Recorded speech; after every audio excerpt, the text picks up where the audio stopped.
সুপ্রিয় শিক্ষার্থী বন্ধুরা, সবাইকে অনেক প্রীতি ও শুভেচ্ছা জানিয়ে শুরু করছি আমাদের আজকের লেসন। আমাদের আজকের lesson change of voice change. আমরা আজকের আলোচনার শেষে ভয়েস কি, ভয়েসের সংজ্ঞা দিতে পারবো। Identify active and passive voice এবং অ্যাক্টিভ ভয়েস আমরা দেখে চিনতে পারবো। Understand the structure of active and passive voice. Active এবং প্যাসিভ ভয়েসের গঠন বা স্ট্রাকচার কেমন সেটা আমরা দেখে বুঝতে পারবো। Change voice from active to passive. আমরা অ্যাক্টিভ ভয়েস থেকে প্যাসিভ ভয়েসে পরিবর্তন করতে পারবো। প্রথমেই আমরা জেনে নেই ভয়েস কি। ভয়েস বলতে আমরা কি বুঝি। আমরা সংজ্ঞায় যাওয়ার আগে আমরা একটা বাক্য দেখে নেই। Sumana writes a letter. Sumana একটা চিঠি লেখে। চিঠি কে লেখে? সুমনা। আর সুমনা হলো এই বাক্যের সাবজেক্ট। আবার যদি আমরা এই বাক্যটা খেয়াল করে দেখি, এই দুইটা বাক্যকে যদি আমরা তুলনা করি, তাহলে এবার দেখো এখানে সাবজেক্ট ছিল সুমনা। সুমনা চিঠি লেখে, কিন্তু পরের বাক্যের সাবজেক্ট হলো এ লেটার।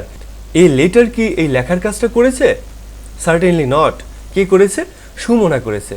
এই বাক্যে কিন্তু অবজেক্ট হিসেবে সাবজেক্টকে বসানো হয়েছে এবং এর উপরে এই কাজটাকে চাপিয়ে দেওয়া হয়েছে, অর্থাৎ তাকে দিয়ে করানো হয়েছে। তাহলে আমরা দেখতে পাচ্ছি দুই ধরনের কিন্তু ভার্বের গঠন বা স্ট্রাকচার আছে।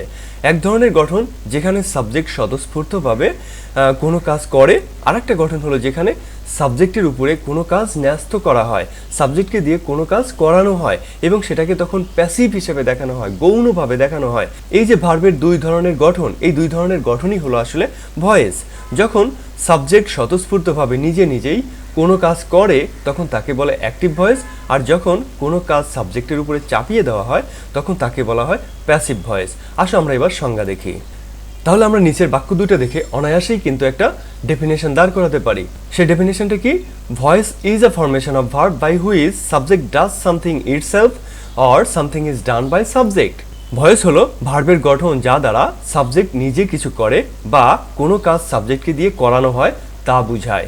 আমরা যদি ভালোভাবে খেয়াল করে দেখি, এই দুইটা ভয়েসের মধ্যে একটা বেসিক পার্থক্য রয়েছে। সেটা কি? সেটা হলো যে এই বাক্যটাতে, মানে প্রথম বাক্যটাতে অ্যাক্টিভ ভয়েসে যে বাক্যটায় সাবজেক্ট প্রধান ভূমিকা রেখেছে, যে বাক্যটায় সাবজেক্ট কাজ নিজে করেছে, সেই বাক্যটাতে ভার্বের যে গঠন, এই গঠনটা বিভিন্ন টেন্সে বিভিন্ন রকম হয়ে থাকে। অর্থাৎ ইনডিফিনিট টেন্সে একরকম হয়, কন্টিনিউয়াস টেন্সে আইএনজি যোগ করা হয়, পারফেক্ট টেন্সে পাস্ট পার্টিসিপল হয়ে থাকে। কোনো বাক্য যদি প্যাসিভ ভয়েস হয় তাহলে সেটা যে টেন্সেরই হোক না কেন সেখানে ভার্বের পাস্ট পার্টিসিপল ফর্ম ব্যবহার করা হয়। আমরা ভয়েসকে প্রধানত দুই ভাগে ভাগ করতে পারি। এক নম্বর হলো অ্যাক্টিভ ভয়েস, যেখানে সাবজেক্ট নিজে কোনো কাজ করে, আর একটা হলো প্যাসিভ ভয়েস, যেখানে কোনো কাজ সাবজেক্টের উপরে এসে বর্তায় বা পড়ে এবং সাবজেক্টকে দিয়ে সেটা করানো হয়। অ্যাক্টিভ ভয়েস বলতে আমরা কি বুঝি? In active voice the subject does the work itself. Active ভয়েসের সাবজেক্ট নিজে কোনো কাজ করে, তার উপরে চাপিয়ে দেওয়া হয় না। অ্যাক্টিভ ভয়েসের গঠন কি?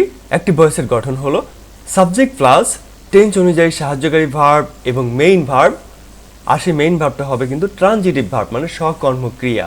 তারপরে বসবে অবজেক্ট। আমরা যদি বাক্যটা খেয়াল করে দেখি, হি রিডস আ বুক। হি কি? হি হলো সাবজেক্ট। রিডস কি? রিডস হলো ট্রানজিটিভ ভার্ব। আর এই বুক কি? এই বুক হলো অবজেক্ট। প্যাসিভ ভয়েস কাকে বলে? In passive voice the subject is acted আপন। প্যাসিভ ভয়েসে সাবজেক্টকে দিয়ে কোনো কাজ করানো হয়, তার উপরে কোনো কাজ চাপিয়ে দেওয়া হয়। প্যাসিভ ভয়েসের গঠন কি? প্যাসিভ ভয়েসের স্ট্রাকচারে আমরা দেখতে পাই শুরুতেই আছে সাবজেক্ট অফ অবজেক্ট, অর্থাৎ অ্যাক্টিভ ভয়েসে যেটা অবজেক্ট ছিল সেটাকে সাবজেক্ট বানিয়ে আমাদের প্যাসিভ ভয়েসে বসাতে হবে। তারপরে কি বসাতে হবে? Auxiliary verb. অক্সিলিয়ারি ভার্ব কোথায় কি বসবে সেটা আমরা একটা চার্টের মাধ্যমে দেখে নিব। তারপরে ভার্বের 3 নম্বর ফর্ম। 3 নম্বর ফর্ম বলতে আমরা সাধারণত ভার্বের পাস্ট পার্টিসিপল ফর্মকে বুঝে থাকি, তো এখানে ভার্বের পাস্ট পার্টিসিপল ফর্ম বসাতে হবে। তারপরে কি বসাতে হবে? প্রিপোজিশন। প্রিপোজিশন অধিকাংশ ক্ষেত্রেই বাই বসে, তবে কখনো কখনো to, for, in, with, at ইত্যাদি বসতে দেখা যায়। তারপরে কি বসাতে হবে?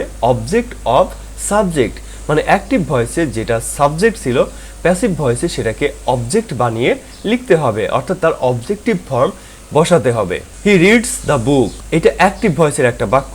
এই বাক্যে দ্য বুক হলো অবজেক্ট। তো আমাদের প্যাসিভ ভয়েস করার সময় এই অবজেক্টকে সাবজেক্ট বানিয়ে লিখতে হবে। তাহলে আমরা দ্য বুককে কোথায় বসাবো? এই সাবজেক্টের জায়গায় বসাবো। তারপরে আমাদের কি করতে হবে? অক্সিলারি ভার্ব বসাতে হবে। বিভিন্ন টেন্সে বিভিন্ন অক্সিলারি ভার্ব আমরা বসিয়ে থাকি। যদি প্রেজেন্ট ইনডিফিনিট টেন্স হয় তাহলে সেক্ষেত্রে আমরা অ্যাম, ইজ, আর এগুলো বসিয়ে থাকি, অর্থাৎ বি ভার্বের প্রেজেন্ট ফর্ম আমরা বসিয়ে থাকি। তাহলে আমরা এখানে কি বসাবো?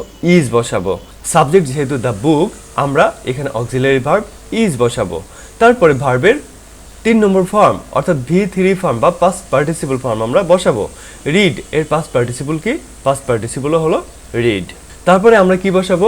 প্রিপোজিশন বসাবো। অধিকাংশ প্যাসিভ ভার্বের পরেই বাই বসে, এখানেও বাই বসবে।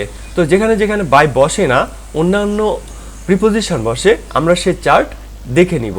তাহলে আমরা এখানে প্রিপোজিশন বাই বসাবো। তারপরে আমরা কি বসাবো? অবজেক্ট অফ সাবজেক্ট, অর্থাৎ এখানে হি আছে সাবজেক্ট, আমরা এটাকে অবজেক্ট বানিয়ে লিখব, অর্থাৎ এই হি এর অবজেক্টিভ ফর্ম লিখব। তো সাবজেক্টের অবজেক্টিভ ফর্ম কি হয় তারও আমরা একটা চার্ট পরবর্তীতে দেখব। এখন শুনে নাও, হি এর অবজেক্টিভ ফর্ম হচ্ছে হিম। তাহলে আবার ভালোভাবে খেয়াল করে দেখো যে দ্য বুক যেটা অবজেক্ট ছিল সেটা সাবজেক্ট করে বসানো হয়েছে। তারপরে কি বসানো হয়েছে? Is auxiliary verb. তারপরে কি বসানো হয়েছে? মূল ভার্বের past participle form V3 form. তারপরে কি বসানো হয়েছে? প্রিপোজিশন। প্রিপোজিশন বাই এখানে বসেছে। তারপরে কি বসানো হয়েছে? অ্যাক্টিভ ভয়েসে যেটা সাবজেক্ট ছিল সেটাকে প্যাসিভ ভয়েসে অবজেক্ট বানিয়ে বসানো হয়েছে, অর্থাৎ অবজেক্টিভ ফর্ম বসানো হয়েছে। তাহলে আমরা এই যে যেসব বিষয়গুলো খেয়াল করলাম, এই বিষয়গুলো বা এই নিয়মগুলোকে আমরা সাজিয়ে লিখতে পারি। এবার প্রথমেই আমরা কি করব? অ্যাক্টিভ ভয়েসের অবজেক্টকে প্যাসিভ ভয়েসের সাবজেক্ট বানিয়ে লিখব। বাক্যটা খেয়াল করো, মিনা সিংস আ সং। এই বাক্যে অবজেক্ট কি? অবজেক্ট হলো আ সং। তাহলে আমরা যদি এটাকে প্যাসিভ ভয়েস বানাই তাহলে আমরা কিভাবে লিখব? A song is sung by Mina. এই সং যেটা অবজেক্ট ছিল সেটা এখানে সাবজেক্ট হয়ে গেছে। এরপরে আমরা কি করেছিলাম? আমরা টেন্স, সাবজেক্ট এবং মুড অনুযায়ী আমরা সাহায্যকারী ভার্ব বসাবো। টেন্স, সাবজেক্ট আমরা সবাই চিনি। মুড কি? মুড হলো বাক্য গঠনে ক্রিয়ার যে রূপ, ক্রিয়ার যে ধরন, এই ধরনকে বলা হয় মুড। মুড সাধারণত 3 প্রকার: ইন্ডিকেটিভ মুড, ইম্পারেটিভ মুড এবং সাবজাংটিভ মুড। তাহলে টেন্স, সাবজেক্ট এবং মুড অনুযায়ী আমরা কি বসাবো? অক্সিলারি ভার্ব বসাবো। যেমন এই বাক্যটা খেয়াল করে দেখো, Himu made a brilliant result. Himu brilliant result করেছিল। যেহেতু এটা পাস্ট ইনডিফিনিট টেন্সের বাক্য, আমরা সাহায্যকারী ভার্ব ওয়াজ লিখব। তাহলে কি আমরা লিখব? A brilliant result was made by Himu. দেখো এখানে সাহায্যকারী ভার্ব কি বসেছে? ওয়াজ বসেছে, কারণ এই বাক্যটা পাস্ট ইনডিফিনিট টেন্সের বাক্য। দেখো এরপরে আমরা কি করব? মেইন ভার্বের পাস্ট পার্টিসিপল ফর্মে পরিবর্তন করব। কিসের মেইন ভার্ব? কোন সেন্টেন্সের মেইন ভার্ব? অ্যাক্টিভ ভয়েসের যেটা মেইন ভার্ব থাকবে সেই মেইন ভার্বের পাস্ট পার্টিসিপল ফর্ম লিখতে হবে। সেটা যদি প্রেজেন্ট ফর্মেও থাকে সেটাকে আমরা পাস্ট পার্টিসিপল ফর্ম তৈরি করব। সেটা যদি পাস্ট ফর্মে থাকে সেটাকেও আমরা পাস্ট পার্টিসিপল ফর্ম তৈরি করব। সেটা যদি আইএনজি ফর্মে থেকে থাকে সেটাকেও আমরা পাস্ট পার্টিসিপল ফর্মে রূপান্তর করব। আর সেটা যদি পাস্ট পার্টিসিপলেই থাকে তাহলে আর কোনো পরিবর্তন করব না। তারপর আমরা অতিরিক্ত অবজেক্ট বা অ্যাডভার্ব যদি থাকে সেগুলো লিখব। যেমন we practice football in the field. এটাকে আমরা যদি প্যাসিভ ভয়েসে পরিবর্তন করি তাহলে কি হবে? আমরা 1 নম্বর নিয়মে দেখেছি যে যেটা অবজেক্ট সেটাকে সাবজেক্ট করতে হবে, অর্থাৎ ফুটবল হলো অবজেক্ট, সেটাকে আমরা সাবজেক্ট করেছি। তারপরে এটা প্রেজেন্ট ইনডিফিনিট টেন্সের বাক্য, টেন্স অনুযায়ী ইজ সাহায্যকারী ভার্ব বসেছে। তারপরে আমাদের এই নিয়মে বলা হয়েছে যে মেইন ভার্বের পাস্ট পার্টিসিপল ফর্ম বসাতে হবে। তো আমাদের মেইন ভার্ব হচ্ছে প্র্যাকটিস, প্র্যাকটিসের পাস্ট পার্টিসিপল প্র্যাকটিসড। তারপরে অ্যাডভার্ব অংশ আমরা লিখব।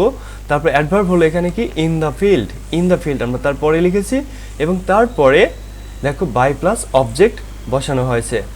এরপরে প্রিপোজিশন বসাতে হবে। প্রিপোজিশন সাধারণত আমরা বাই বসিয়ে থাকি, তবে বাই ছাড়াও at, with, in, of, to ইত্যাদি বসে থাকে, তবে অধিকাংশ ক্ষেত্রেই আমরা বাই বসাই।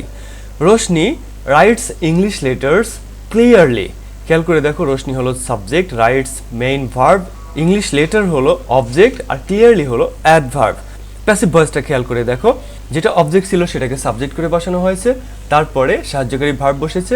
3 নম্বর নিয়মে আমরা বলেছিলাম যে মূল ভার্বের পাস্ট পার্টিসিপল বসাতে হবে, সেটা বসিয়েছি। তারপরে অ্যাডভার্বিয়াল বসানোর কথা ছিল, অ্যাডভার্ব বসানোর কথা ছিল, সেটা বসিয়েছি। এবার 4 নম্বর নিয়মে বলা হয়েছে যে প্রিপোজিশন বসাতে হবে। এবার ক্লিয়ারলির পরে আমরা প্রিপোজিশন বাই বসালাম। এরপরে আমরা কি করব, বাকি অংশ অর্থাৎ সাবজেক্টকে অবজেক্ট করে বসাবো। 5 নম্বর নিয়মটা দেখো, অ্যাক্টিভ ভয়েসের সাবজেক্টকে প্যাসিভ ভয়েসের অবজেক্ট বানাতে হবে। অ্যাক্টিভ ভয়েসের বাক্যটা হলো fishermen are catching fishes in the river. এবার এটাকে আমরা যদি প্যাসিভ ভয়েস বানাই তাহলে কি হবে, fishes are being caught in the river by fishermen. দেখো 5 নম্বর নিয়মে বলা হয়েছে যে অ্যাক্টিভ ভয়েসের যেটা সাবজেক্ট আছে সেটাকে প্যাসিভ ভয়েসের অবজেক্ট বানাতে হবে। দেখো এটা সাবজেক্ট ছিল, প্যাসিভ ভয়েসে এসে সেটা অবজেক্টের জায়গায় বসেছে, বাইরের পরে অবজেক্ট রূপে সেটা বসেছে। আমরা অ্যাক্টিভ ভয়েস থেকে প্যাসিভ ভয়েস করার 5টা নিয়ম দেখলাম। আমরা এখন চাইলে অ্যাক্টিভ ভয়েসকে প্যাসিভ ভয়েসে রূপান্তর করতে পারি। আমরা অ্যাক্টিভ ভয়েসকে প্যাসিভ ভয়েসে রূপান্তর করতে গেলে এই নিয়মগুলো ছাড়াও আমাদের আরও কিছু জিনিস জানতে হবে। যেমন বিভিন্ন প্রোনাউন এবং নাউনের সাবজেক্টিভ ফর্ম এবং অবজেক্টিভ ফর্ম কি সেটা জানতে হবে। আবার কোথায় কোন প্রিপোজিশন বসে সেটা জানতে হবে। আবার আমাদের জানতে হবে কোন টেন্সে কোন সাহায্যকারী ভার্ব বসে। তো আসো আমরা সেগুলো জেনে নেই, তারপরে আমরা অ্যাক্টিভ ভয়েস থেকে প্যাসিভ ভয়েসে পরিবর্তন করি। আমি তোমাদেরকে এখানে একটা লিস্ট দেখাবো, সেই লিস্টে বিভিন্ন সাবজেক্ট এবং তাদের অবজেক্টিভ ফর্ম তোমরা দেখতে পাবে।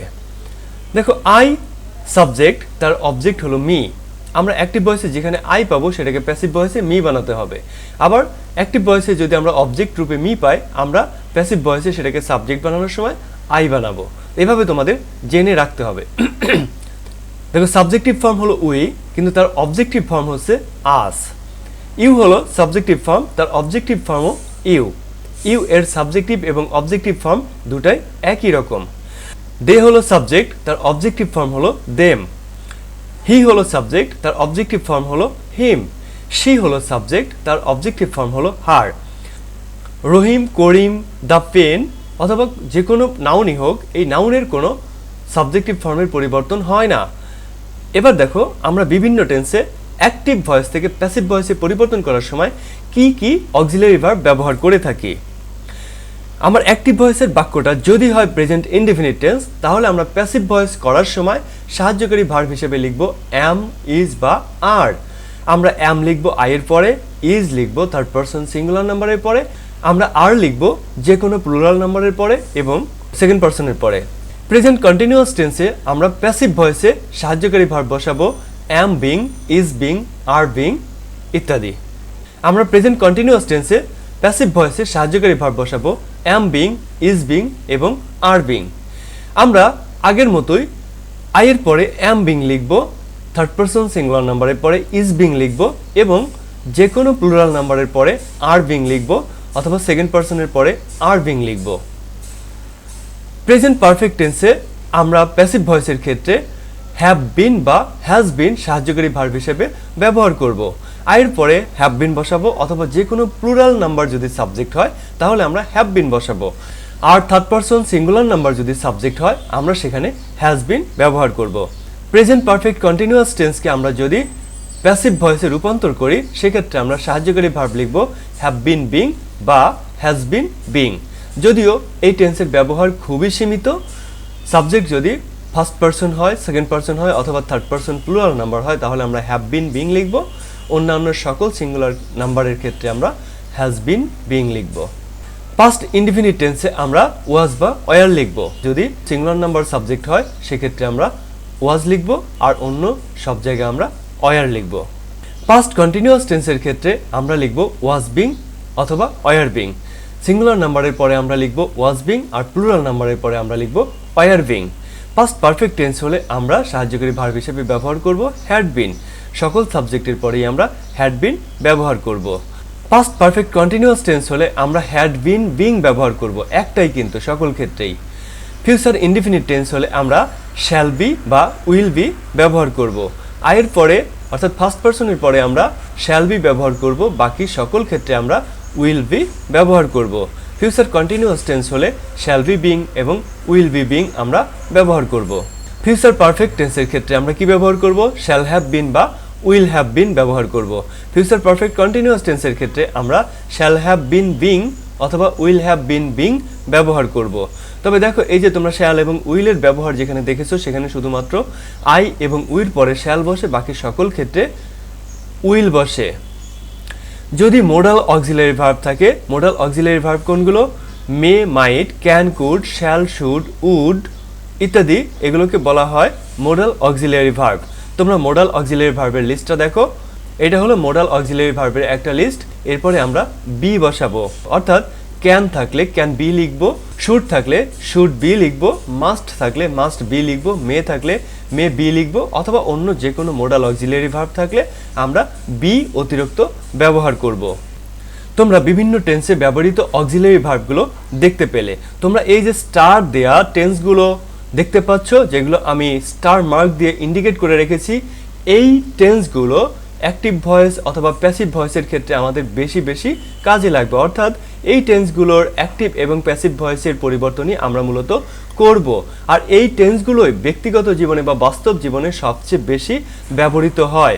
আসো আমরা দেখে নিই সেই টেন্সগুলো। Present indefinite tense, present continuous tense, present perfect tense, past indefinite tense, past perfect tense, future indefinite tense এবং মোডাল ভার্ব দিয়ে যে সকল সেন্টেন্স গঠিত হয় সেগুলো। এবার দেখো প্যাসিভ ভয়েসে যে ভার্বগুলোর পরে প্রিপোজিশন বাই বসে না। সাধারণত ভার্বের পরে প্রিপোজিশন বাই বসে, কিন্তু কিছু কিছু ভার্বের ক্ষেত্রে এর ব্যতিক্রম দেখা যায়। আর সেই ভার্বগুলো হলো নোন, নোনের পরে বাই বসে না, নোনের পরে টু বসে। অ্যানোয়েড, অ্যানোয়েডের পরে পার্সন বুঝালে উইথ বসে, অথবা কোনো বস্তু অথবা কোনো বিষয় বুঝালে সেখানে অ্যাট বসে। সিজড এর পরে উইথ বসে। স্যাটিসফাইড এর পরে পার্সন থাকলে সেখানে উইথ ব্যবহার করতে হয়। প্লিজড এর পরে কোনো পার্সন থাকলে উইথ ব্যবহার করতে হয়। ডিসপ্লিজড এর পরে যখন অবজেক্ট হিসেবে পার্সন থাকে তখন উইথ ব্যবহার করতে হয়। ফিল্ড এর পরে উইথ ব্যবহার করতে হয়। শকড এর পরে অ্যাট ব্যবহার করতে হয়। মার্ভেলড এর পরে অ্যাট ব্যবহার করতে হয়। চার্মড এর পরে অ্যাট ব্যবহার করতে হয়। কন্টেইনড এর পরে ইন ব্যবহার করতে হয়। ফ্রাইটেন্ড এর পরে অফ ব্যবহার করতে হয়। ওরিড এর পরে অ্যাবাউট ব্যবহার করতে হয়। সারপ্রাইজড এর পরে অ্যাট ব্যবহার করতে হয়। ভেক্সড এর পরে উইথ ব্যবহার করতে হয়। তাহলে তোমাদের অতিরিক্ত যে জিনিসগুলো জানতে হবে সেগুলো তোমরা জানলে। এবার আসো আমরা অ্যাক্টিভ থেকে প্যাসিভ ভয়েসের কিছু অনুশীলন করি। হি পুলস আ রিক্সা। আমরা আগে নিয়মগুলো জেনে এসেছি। তো আমরা প্রথমে কি করব? অবজেক্টকে সাবজেক্ট করব। তাহলে অবজেক্ট হলো এই রিক্সা, আমরা এটাকে সাবজেক্ট করব। তারপরে সাহায্যকারী ভার্ব বসাবো। এই বাক্যটা হলো প্রেজেন্ট ইনডিফিনিট টেন্সের বাক্য। আমাদের এখানে সাহায্যকারী ভার্ব বসবে ইজ। তারপরে মূল ভার্বের পাস্ট পার্টিসিপল, মূল ভার্ব কি? পুল, তার পাস্ট পার্টিসিপল হবে পুলড। তারপরে কি বসবে? প্রিপোজিশন বসবে বাই। তারপরে আমরা সাবজেক্টকে অবজেক্ট বানাবো। হি হলো সাবজেক্ট, এর অবজেক্ট হবে হিম। তাহলে পুরো বাক্যটা কি হবে? Our rickshaw is pulled by হিম। আমরা যদি একটু পরিবর্তনগুলো খেয়াল করি, এখানে ভার্বের কোন ফর্ম ছিল? এখানে ভার্বের প্রেজেন্ট ফর্ম ছিল, কিন্তু আমরা যখন উত্তর লিখেছি তখন কি হয়েছে? Is pulled. মূলত সাবজেক্ট এবং মেইন ভার্বের গঠন দেখেই আমরা বুঝতে পারবো এই বাক্যটা অ্যাক্টিভ ভয়েসে আছে নাকি প্যাসিভ ভয়েসে আছে। দেখো এই বাক্যটা ভালোভাবে খেয়াল করলে, হি হলো সাবজেক্ট, সাবজেক্ট নিজেই এখানে কাজটা করেছে। পুল মানে টানা, কে টানে?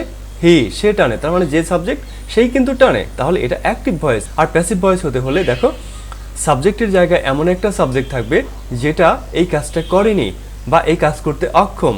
যেমন our rickshaw is pulled by him, subject হলো আর রিক্সা, আর রিক্সা কিন্তু টানতে পারে না নিজেকে, সুতরাং এই সাবজেক্ট কিন্তু কোনো কাজ এখানে করেনি। কাজটা কে করেছে? হি করেছে, যেটাকে অবজেক্ট আকারে ভার্বের পরে বসানো হয়েছে। আর দেখো এখানে সাহায্যকারী ভার্ব ইজ বসেছে এবং তারপরে পাস্ট পার্টিসিপল ফর্ম বসেছে। এই যে মূল ভার্বের পাস্ট পার্টিসিপল ফর্ম এবং এই সাবজেক্ট, যে সাবজেক্টটা এখানে কাজ করেনি, এই দুটো জিনিস দেখে অনায়াসেই আমরা আইডেন্টিফাই করতে পারবো কোনটা অ্যাক্টিভ ভয়েসের বাক্য আর কোনটা প্যাসিভ ভয়েসের বাক্য। আরও একটা সেন্টেন্স দেখো, we should respect R rickshaw পুলার। আমাদের রিক্সা পুলারকে সম্মান করতে হবে, রেসপেক্ট করতে হবে। তাহলে আমরা নিয়ম অনুযায়ী কি করব? প্রথমে আর রিক্সা পুলার অর্থাৎ অবজেক্টকে সাবজেক্ট বানাবো। তারপরে কি করব? সাহায্যকারী ভার্ব লিখবো। এখানে শুড আছে, মোডাল অক্সিলারি ভার্ব, আমরা কি লিখবো? Should be. তারপরে আমরা কি লিখবো? মূল ভার্বের পাস্ট পার্টিসিপল রেসপেক্টেড, তারপরে লিখবো বাই আস। তাহলে বাক্যটা আমার কি হবে? Our rickshaw puller should be respected by us. আমরা এই বাক্যটা ভালোভাবে খেয়াল করলে দেখব যে সাবজেক্টের পর সাহায্যকারী ভার্ব আছে শুড, শুডের পরে ভার্বের বেস ফর্ম আছে। কোন ফর্ম আছে? Base form. এখানে কিন্তু ভার্বের পাস্ট পার্টিসিপল নেই। আবার যখন আমরা প্যাসিভ ভয়েস খেয়াল করব তখন আবার দেখব যে প্যাসিভ ভয়েসে কিন্তু শুড বি এর পরে মূল ভার্বের পাস্ট পার্টিসিপল ব্যবহৃত হয়েছে। তাহলে আমরা বাক্য দেখে সহজেই চিনতে পারবো কোনটা অ্যাক্টিভ ভয়েসের বাক্য আর কোনটা প্যাসিভ ভয়েসের বাক্য। আমরা আরো দুই একটা বাক্য অনুশীলন করে আসি। The fisherman is catching fish. দেখো এই বাক্যের সাবজেক্ট হলো দ্য ফিশারম্যান আর ভার্ব হলো ইজ ক্যাচিং, অবজেক্ট হলো ফিশ। আমরা এই বাক্যটাকে প্যাসিভ ভয়েস করব। নিয়ম অনুসারে আমরা ফিশকে সাবজেক্ট বানালাম, তারপরে এই বাক্যটা আছে প্রেজেন্ট কন্টিনিউয়াস টেন্স। তো যেহেতু এখানে ফিশ আছে সিঙ্গুলার নাম্বার, আমরা ইজ বিং বসাবো। তারপরে কি করব? মূল ভার্বের পাস্ট পার্টিসিপল ফর্ম বসাবো, অর্থাৎ ক্যাচ এর পাস্ট পার্টিসিপল ফর্ম কট লিখব। তারপরে কি লিখব? By preposition. তারপরে আমরা লিখব দ্য ফিশারম্যান। তাহলে উত্তর হবে fish is being caught by the fisherman. দেখো এখানে ইজ ক্যাচিং ছিল, সেটা হয়ে গেছে is being caught. Is being caught, এখানে ইজের পরে অ্যাক্টিভ ভয়েসে ভার্বের সাথে আইএনজি যোগ ছিল, কারণ এটা কন্টিনিউয়াস টেন্স। কন্টিনিউয়াস টেন্সে অ্যাক্টিভ ভয়েসে ভার্বের সাথে আইএনজি যোগ করা থাকে। আমরা অ্যাক্টিভ ভয়েসে ভার্বের সাথে আইএনজি যোগ দেখে বুঝতে পারি যে এটা চলমান কাজ, কিন্তু প্যাসিভ ভয়েসে কিন্তু ভার্বের সাথে আইএনজি যোগ করা থাকে না, সেখানে সর্বদাই মূল ভার্বের পাস্ট পার্টিসিপল ফর্ম থাকে। আমরা এখানে চলমান কাজ বুঝবো কিভাবে? এখানে বি ভার্বের সাথে আইএনজি যোগ করা থাকবে। আমরা বি ভার্বের সাথে আইএনজি যোগ করা থাকলে সেটা দেখে বুঝবো যে এটা হলো কোনো কন্টিনিউয়াস টেন্স। আবার যদি বি ভার্বের পাস্ট পার্টিসিপল থাকে সেটা দেখে বুঝবো যে এটা হলো কোনো পারফেক্ট টেন্স। এবার এই বাক্যগুলোকে তোমরা অ্যাক্টিভ ভয়েস থেকে প্যাসিভ ভয়েসে রূপান্তর করবে। তোমরা কাজ শুরু করার আগে ভিডিওটাকে পজ করো এবং ততক্ষণ পর্যন্ত প্লে করো না যতক্ষণ পর্যন্ত তোমাদের পরিবর্তন করা না হয়। পরিবর্তন করা হয়ে গেলে তখন ভিডিওটাকে প্লে করো। আশা করি এখন তোমাদের পরিবর্তন করা হয়ে গেছে, তাই তোমরা প্লে করেছো। এবার তোমাদের উত্তরের সাথে এই উত্তরগুলো মিলিয়ে নাও। 1 নম্বর উত্তর কি হবে? The Taj Mahal was visited by me last year, অথবা the Taj Mahal was visited last year by me. এই যে লাস্ট ইয়ার অ্যাডভার্ব, এটাকে শেষেও লেখা যেতে পারে, আবার ভার্বের পরেও লেখা যেতে পারে। 2 নম্বরের উত্তর কি হবে? It is enjoyed by many people all the year round. এই যে অল দ্য ইয়ার রাউন্ড, এটাকে চাইলে আমি এনজয়েডের পরেও লিখতে পারি অথবা শুরুতেও লিখতে পারি।